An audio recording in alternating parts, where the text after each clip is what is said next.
இந்த நாள் கிறிஸ்துவர்கள் மத்தியிலே பெந்தைகோஸ்தே பண்டிகை என்று அனுசரிக்கப்படுகிறது. இந்த பண்டிகையின் விசேஷம் என்ன?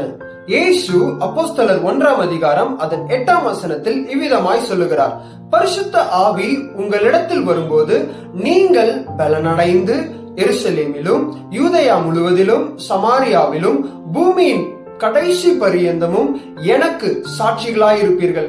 ஆம் பிரியமானவர்களே, இந்த பரிசுத்த ஆவியானவர் நமக்குள்ளாய் வரும்போது நாம் மனுஷன் நடப்பிக்கிற விதமாய் நம் காரியங்களை நடப்பிக்காமல் தேவனுடைய பலனை கொண்டு நம் காரியங்கள் நடப்பிக்க உதவி செய்கிறார். அவர் இயேசுவின் அன்பை நம்மிடத்திலிருந்து அநேகருக்கு காண்பிக்க நமக்கு அவர் உதவி செய்கிறார். அது மாத்திரம் இல்லைங்க, தெளிந்த புத்தி உள்ளவர்களாய் நாம் தீர்மானங்களை மேற்கொள்ள அவர் உதவி செய்கிறார். எதற்கு தெரியுமா? உங்க உறவினர்கள் மத்தியில, உங்களுடைய வேலை ஸ்தலங்கள்ல, உங்களுடைய குடும்பத்தின் மத்தியில உங்களை அவருக்கு சாட்சியாய் நிறுத்த கர்த்தர் இதை செய்கிறார்.